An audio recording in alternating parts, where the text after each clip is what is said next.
Pyramid ஆன்மீக மன்ற இயக்கத்தின் சார்பாகவும் global Buddha school of meditation சார்பாகவும் எல்லாரையும் அன்போடு அழைக்கிறேன். இங்க எல்லாரும் படிச்சு அவங்களுடைய ஞானத்தை பகிர்ந்துக்கிற ஒவ்வொரு மாணவருக்கும் அன்பான குழந்தைகள் தின நல்வாழ்த்துக்கள். நான் இன்னைக்கு மாணவர்கள் வாழ்வில் ஒரு புரட்சி தீன்றதை பத்தி பேசலாம். பிள்ளைகள் எல்லா விதமான கல்வியையும் கற்கணும். ஆன்மீக கல்வியின் மூலமா மாணவர்கள் பயமில்லாமையும் தெளிவாகவும் இருப்பாங்க.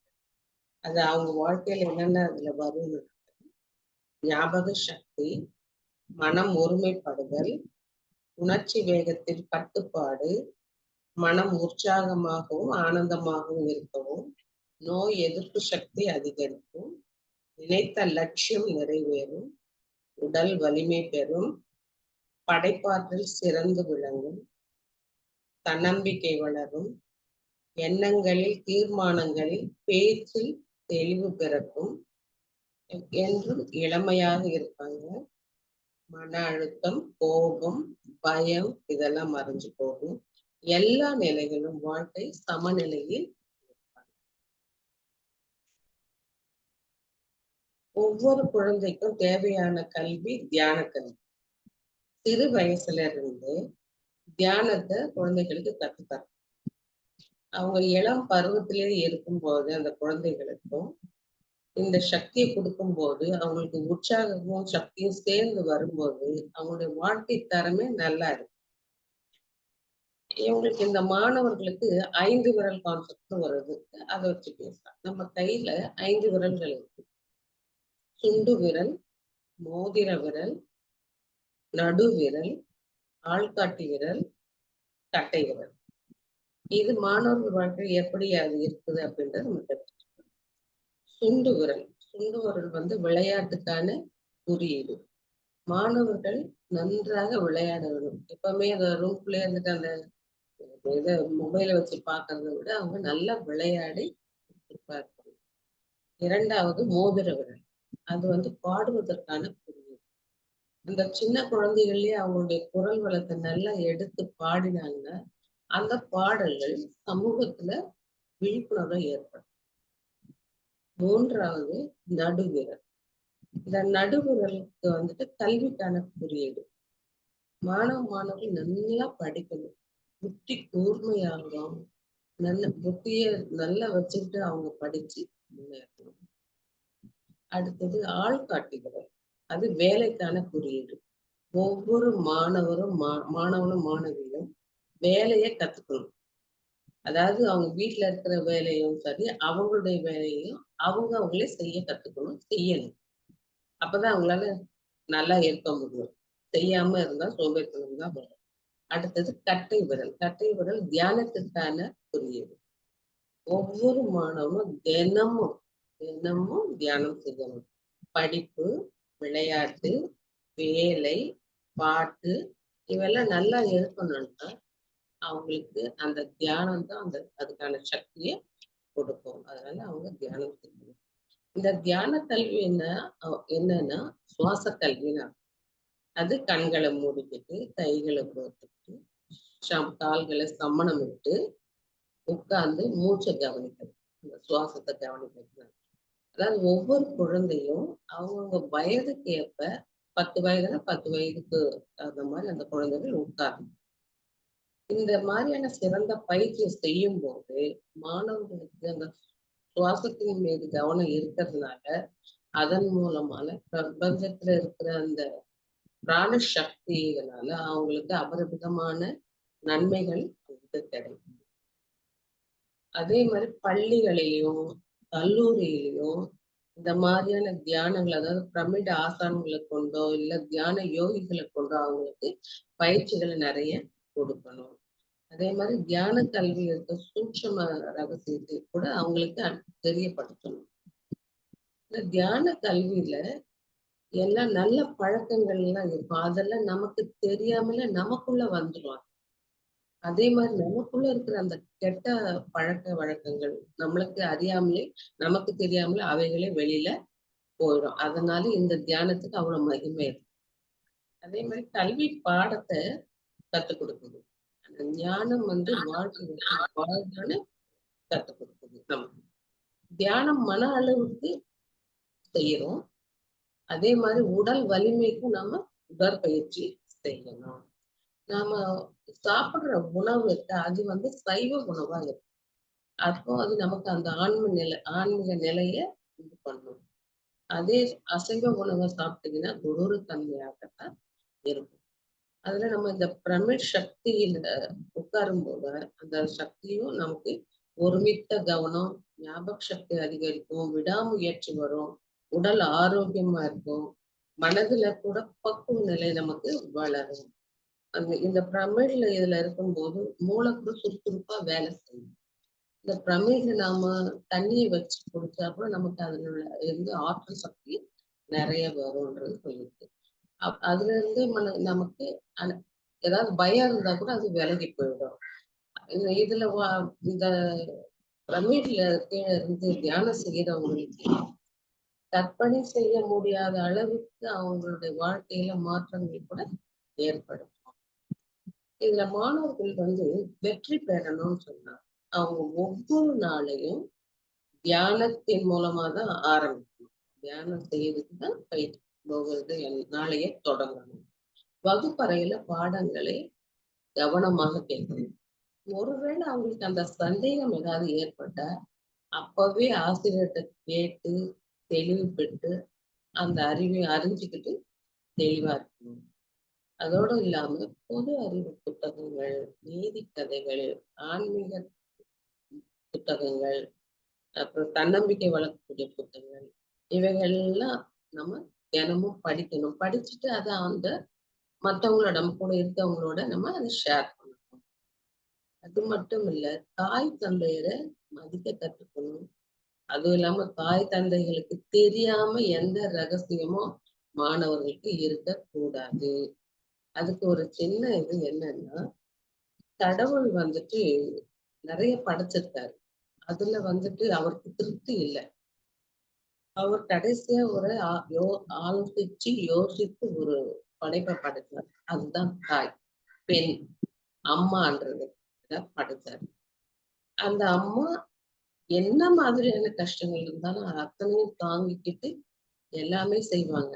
இப்ப ஒரு கோயிலுக்கு போகணும்னு அவங்க நினைக்கிறாங்கன்னு வச்சுக்கோங்க, எல்லாத்தையும் கிட்டத்தட்ட எல்லாமே செஞ்சு வச்சுட்டு அவங்க கிளம்பினா கூட போற நேரத்துல புருஷனோ இல்ல குழந்தைகளோ, அம்மா ஒரு 2 தோசை போட்டு போக கூடாதா, நாங்க சாப்பிட மாட்டோமா அப்படிங்கும் போது அவங்க எல்லாமே ரெடி ஆயிட்டு போனா கூட அப்படியே வச்சுட்டு உடனே எல்லாத்தையும் செஞ்சு விட்டு போகக்கூடிய அந்த பொறுமை குணம் உள்ளவங்க ஏற்பட்டவங்க யாரும் ஏமாற்ற. கடவுள் என்ன பண்றாருன்னா, அந்த தாயை படைச்சிட்டு அவர் போயிட்டாரு. கொஞ்ச நாள் கழிச்சு வரும்போது அந்த அம்மா எப்படி இருக்காங்க, அம்மா நீங்க எப்படி இருக்கீங்க அப்படிங்கிறது. சாமி, நீங்க 2 கை கொடுத்தீங்க, அது பத்தல, எனக்கு இன்னும் 2 கை வேணும். சரி, உனக்கு இன்னும் 2 கை கொடுத்தேன். சரின்னு அவர் போயிட்டாரு. இன்னும் கொஞ்ச நாள் கழிச்சு எப்படி இருக்காங்கன்னு பார்க்கலான்னு வரும்போது, எப்படிம்மா இருக்க சாமி, எனக்கு 2 கையும் எக்ஸ்ட்ரா கொடுத்தீங்க, ஆனா 2 கால் பத்தல, இன்னும் 2 கால் வேணும். சரி, 2 காலை கொடுத்தேன் அப்படின்னு கொடுத்துட்டு போயிட்டாரு. அப்புறம் கொஞ்ச நாள் கழிச்சு பார்வதி தேவி கேக்குறாங்க, சாமி அந்த சிவனார்ட்ட கேக்குறாங்க, ஒரு பெண்ணை படைச்சிங்க, அவங்க எப்படி இருக்காங்க? அவங்க கேட்டதை கொடுத்துருக்கோம், வா நம்ம வேணா போய் பார்த்துட்டு வரலாம் அப்படின்னு சொல்லிட்டு அங்க போனா அந்த அம்மா அழுதுகிட்டு. அப்போ இந்த அம்மா கேக்குறாங்க பார்வதி, ஏன் அந்த அம்மா அழுதுட்டு இருக்காங்க? நீங்க என்ன தவறா பண்ணிட்டீங்க? கேட்டதெல்லாம் நான் கொடுத்துட்டேன், சந்தோஷமா தான் இருந்தாங்க. ஆனா இப்ப அவங்க அழகு எதுக்கு தெரியுமா? அவங்க பிள்ளைகள் அவங்க அழ வச்சிருக்காங்க. தயவு செய்து மாணவர்கள் தாய் தந்தையரை எப்பவுமே அழ வைக்கிறது, அவங்களை நல்லா வச்சுக்குங்க, நீங்க நல்லா இருக்கீங்க, அது இங்க சொல்லணும் புரிஞ்சுன்னு. அது மட்டும் இல்லாம படிப்போடு நம்ம சேர்ந்து மாணவர்கள் இசை, நடனம், ஓவியம், விளையாட்டு போன்ற எல்லாத்துலயும் தன்னை ஈடுபடுத்தும். வாய்ப்பு கிடைக்கும் போதெல்லாம் இயற்கை பிரதேசங்களுக்கு விசிட் பண்ணணும், அதாவது போய் பார்க்கணும். மலை ஏறுதுன்னா மலை ஏறணும், முடிஞ்சா பொது காரியத்துக்கு கூட உதவி செய்யலாம். அது இந்த வயசுலயே அந்த பழக்கமெல்லாம் எடுத்துக்கிட்டீங்கன்னா இன்னும் உங்களோட வாழ்க்கை நல்லதாக இருக்கும். அந்த பொது காரியத்துல கூட ஒரு குரங்கு என்ன பண்ணுச்சு, அது ஒரு மிருகமா இருந்தாலும் கூட அந்த குரங்குக்குள்ள கருணை உள்ளதான் நீங்க புரிஞ்சுக்கணுக்காக நீங்க சொல்றேன். ஒரு மலை பக்கமா ஒரு குரங்கு இருந்துச்சு. அந்த குரங்குக்கு பக்கத்துல ஒரு சின்ன பறவை குஞ்சு கீழே விழுந்துருச்சு. அந்த பறவை குஞ்சு இந்த குரங்கு கையில இருக்கு. பாக்குறவங்களுக்கு ஐயோ அந்த குரங்கு என்ன பண்ணிடுமோன்னு ஒரு பயம் இருக்கு. ஆனா அந்த குரங்கு என்ன செய்யுதுன்னா, அங்க உள்ள நட்ஸ் அது சாப்பிடுற நட்ஸ் அந்த பருப்புகள் எதென்ன சாப்பிடுதோ அத அது வாயில போட்டு நல்லா மென்னு அதை எடுத்து அந்த குஞ்சுக்கு ஊட்டுது. அத பார்க்கும்போது அதனுடைய கருணை உள்ளம் எப்படி இருக்கு, அதனுடைய தாய் உள்ளம் படைச்சிருக்குன்றது அங்க கடவுளையே பார்க்கிற மாதிரி இருக்கு. அதாவது அந்த 5 அறிவு 4 அறிவு உள்ள அந்த ஜீவன்களுக்கே இவ்வளவு கருணை இருக்கும்போது, மனிதனுக்கு மட்டும் ஏன் அந்த கருணை இருக்க மாட்டேங்குதுன்னு தெரியல. மனிதனே நாசப்படுத்துற அளவுக்கு கொண்டு போறாங்க. அதுவும் பெண்கள் அநியாயம் கூடாது. ஆண் பிள்ளையா இருந்தாலும், பெண் பிள்ளையா இருந்தாலும் ஒருத்தர் கண்ண பார்த்து நேரா பேசும்போது தவறுகள் நடக்கிறதுக்கு வாய்ப்பே இல்லைன்றத நான் இங்க வலியுறுத்துறேன் மாணவர்களுக்காக. அதுக்கு பிறகு உடற்பயிற்சி, யோகா போன்றவற்றில் கூட மாணவர்கள் பழக்கப்படுத்திக்கணும். அதுவும் இல்லாம பள்ளியில வந்துட்டு என்சிசி, ஸ்கவுட்ல கூட தனியா ஈடுபடுத்திக்கணும். அது இல்லாம நாம நேசிக்கவும் தெரிஞ்சுக்கணும், பாராட்டவும் தெரிஞ்சுக்கணும், நம்மளை படுத்தி வச்சிருக்கணும். அப்படி இருந்தாதான் நம்ம மத்தவங்களோட பழகத்துக்கும் அவங்கள பாராட்டவோ இல்ல அவங்களோட நல்லா பழகவோ நமக்கு தெரியும். நம்ம பாராட்டிட்டாலும் நம்ம அடுத்தவங்களை நம்ம பாராட்ட முடியும். நாமளே வந்து அடுத்தவங்க இப்படித்தான் இருப்பாங்கன்ற மாதிரி எண்ணம். நம்ம நல்லதே நினைச்சு அதை நம்மள பாராட்டணும். அதுவும் இல்லாம யோசித்து பேசணும். ஏதாவது பேசணும் போது மத்தவங்களுடைய மனசு நோகாத அளவுக்கு நம்ம பேசணுன்றதால அதுக்காக சொல்லியிருப்பாரு பக்கத்துல சார். வார்த்தைகள் வெளியில வர்றது ரொம்ப ஜாக்கிரதையா இருக்கணும். உள்ள போறது எது வேணா போலாம். ஆனா வெளியில வரும்போது அந்த வார்த்தைகள் ரொம்ப ஜாக்கிரதையா இருக்கும். யாருடைய மனசையும் புண்படுத்தாதபடி இருக்கணும். அதனால 5ல் விளையாதது 50ல் விளையாதுன்னு சின்ன பிள்ளைங்களா இருக்கும்போது இதெல்லாம் நீங்க கத்துக்கிடும் போது பெரியவங்களான பிறகு உங்களையும் உங்க அடுத்த ஜெனரேஷன் அதாவது அடுத்த தலைமுறை வரவங்க உங்களை மதிப்பாங்க. பக்கத்துல கூட உங்களை மதிக்க கத்துக்குவாங்க. அதோட இல்ல இயற்கையுடனும் நம்ம பறவைகளோடவும் விலங்குகளோடவும் நம்ம அன்பை செலுத்தணும். அதுக்கு என்னன்னா ஒவ்வொருத்தரும் நம்ம பூமியின் மேல எப்படி இந்த தியானத்துல ஆன்மீகத்துல ஒவ்வொரு வீட்டுக்கு ஒரு பிரமிடு வச்சு வைக்கணும், அது வரணும்னு எப்படி பத்திரிஜி நினைச்சாரோ அதுபடி இப்ப நடந்துட்டுதான் வருது. அது பூமியை காப்பாற்றும். ஆனால் நாம் என்ன செய்யணும், ஒவ்வொரு நபருக்கும் ஒரு மரம் வேணும் அப்படின்ற எண்ணம் மனசுல வச்சு வீட்டுக்கு ஒரு மரம் கட்டாயம் மாணவர்கள் நடணும் அப்படின்னு ரொம்ப கெஞ்சி கேட்டுக்கிறேன். ஏன்னா அந்த மரம் இருந்தாதான் அடுத்த ஜெனரேஷனுக்கு தண்ணி கிடைக்கும், நல்ல காத்து கிடைக்கும், பூமி வளப்படுத்த முடியும், விவசாயமும் நல்லா பண்ண முடியும், மழை கிடைக்கும். அதனால ஒவ்வொரு மாணவரும் ஒவ்வொரு மரம் வைக்கும்போது தான் வளரும் போது அந்த மரமும் வளர்ந்து வரும்போது உங்களுக்குள்ளேயே ஒரு சந்தோஷம் அதுல வரும். அதுக்குள்ள இருந்து ஒரு பழமோ பூவோ ஏதோ பறிக்கும் போது தன்னை அறியாமையே அந்த சந்தோஷம் நமக்குள்ள வந்துடும். அதுவும் இல்லாம அந்தந்த பருவ நிலையில என்னென்ன காய்கறிகள் கிடைக்குதோ அதையே நாம விரும்பி எடுத்துக்கணும். எனக்கு இது பிடிக்காது அது பிடிக்காதுன்றத மட்டும் சொல்லவே சொல்லாது. கடவுள் படைப்புல எல்லாம் சாப்பிடணுன்றதுக்காக தான் படைச்சிருக்காரு. அதனால எல்லா காய்கறிகளும் மனிதனுக்கு உகந்தவையாக இருக்கு. அதனால காய்கறிகளை நல்லா எடுத்துக்கணும். தண்ணியை நிறைய குடிக்கணும். தண்ணியும் பழிக்காதீங்க, வேஸ்ட் பண்ணாதீங்க. தண்ணியும் நிறைய குடிக்கணும். அது இல்லாம நம்ம கல்வி படிச்சுட்டோம், நம்ம சம்பாதிச்சா போதும் நினைக்க கூடாது. இந்த கல்வி நம்மளுடைய அறிவை விருத்தி பண்றதுக்காக, அறிவை வளர்க்கறதுக்காக தான் நம்ம புரிஞ்சுக்கணும். அதே மாதிரி பிரமிடு ஒரு அற்புத ஆற்றல் நிறைந்தது. அதுல உள்ள நமக்கு இருந்து உட்கார்ந்து படிக்கும்போது கவனம் சிதறாம மனம் ஓய்ந்து படிப்புல ரொம்ப ஆழமா படிச்சு தேர்வுல கூட நம்ம பயம் இல்லாம எழுதி முன்னேறதுக்கு இது உபயோகமா இருக்கு. இந்த பூமிக்கு வந்தது நம்ம எல்லாமே கத்துக்கணும் தான் வந்திருக்கு. எதையும் நம்ம அந்த இதை கூட நம்ம நினைவுல வச்சுக்கணும். இந்த இயற்கையோட இது பண்ணும்போது ஜடாயுன்னு ஒரு பறவை, அதாவது சீதாதேவிய ராவணர் சிறை எடுக்கும் போது கூட யாருமே இல்லாத நேரத்துல கூட ஜடாயுவானதுக்கு போய் அந்த அம்மாவை விட சொல்லிட்டு இந்த ராவணனோடு எவ்வளவோ போராடி அந்த மாதிரியான கருணை உள்ளம் வந்துட்டு பறவைகளுக்கு கூட இருக்குதுன்னும் போது நம்ம மனுஷர் நமக்குள்ளேயும் அந்த கருணை உள்ள இருக்கணும், அன்போடு பழகணும், அன்போடு செய்யணும், எல்லாரோடையும் இணைந்து இருக்கணும். நான் இந்த இடத்துல கேட்டேன். அதே மாதிரி நம்ம வாழ்வுல நடக்கக்கூடிய ஒவ்வொரு நிகழ்ச்சிக்கும் அது அந்த சூழ்நிலைகளும் அந்த வாய்ப்புகளும் தெரிஞ்சோ தெரியாமலோ நம்ம எண்ணங்கள் மூலமோ நம்பிக்கை மூலமாகவும் சொல்ற வார்த்தைகள் மூலமாகவும் நம்ம உண்ற உணவு மூலமாக நம்மளால உருவாக்கப்பட்டதுதான் இது எல்லாம். அதனால நாம தியானம் நல்லா செய்யணும். தியானம் செஞ்சுதான் நாம அதுல இருந்து விடுபடணும்ன்றது இந்த தியானம் வந்துட்டு உள்ள இருக்கிற எல்லாத்தையுமே சரிப்படுத்துறது அப்படின்றது இதுல இருந்து நமக்கு தெரிஞ்சுக்கலாம். இந்த பூமிக்கு வந்தவங்க அனைத்துமே கற்றுக்கொள்ளத்தான் வந்திருக்காங்க அப்படின்றது நினைச்சுக்கணும். நம்ம வாழ்வுல எப்பேற்பட்ட துன்பம் வந்தா கூட நாம என்ன பண்ணணும்?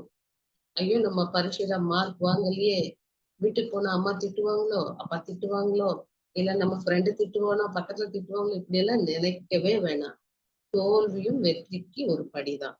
அதனால அதுக்காக வேண்டி தற்கொலை செய்யறத தவிர்க்கணும். இது கூட நம்மளுடைய பலவீனத்தினால்தான் இந்த இதெல்லாம் நடக்குது. எல்லாமே நீங்க take it is pass easy பாலிசின்ற மாதிரி எடுத்துக்கிட்டீங்கன்னா அது ஒண்ணுமே கிடையாது. அதாவது தனக்கு ஊமை இல்லாதான் தாழ் சேர்ந்தார்கெல்லாம் மனக்கவலை மாற்றல் அறிவு திருவள்ளுவர். அதாவது நாம இந்த தெய்வீக இதுல, அதாவது தியானத்துல நம்ம இருந்தோம்னா அந்த உணர்வுகள் நமக்குள்ள அது வராது. நம்மள நம்ம திருத்திக்க முடியும். அதனால எல்லாரும் அந்த இதுல தியானம் செய்து அதுல இருந்து நம்ம விடுபடணும்னு நினைச்சுக்கணும். தற்கொலை அதுக்கு தீர்வே அல்ல. அதுக்கு பிறகு இந்த தியானம் செய்யறதுனால நமக்குள்ள இருக்கிற இந்த கற்பனை சக்தி, பாவனா சக்தி, வாக் சக்தி, சங்கல்ப சக்தி, இந்த சக்திகள் மூலம் நம்ம வாழ்க்கையை கூட நமக்கு பிடிச்சது போல நம்ம இந்த பூமியில உருவாக்கி கொள்ளலாம். நம்ம நினைச்சதை கூட சாதிக்கலாம். இன்றைய மாணவர்கள் நாளைய விஞ்ஞானிகள். அவங்களை நாம நல்லா வளர்ப்போம், வாழ்த்துவோம். இவ்வளவு நேரம் பொறுமையா கேட்ட அத்தனை பேருக்கு நன்றி. தவறு ஏதாவது இருந்தா மன்னியும், ஏதாவது இருந்தாலும் கேளு. தேங்க்யூ.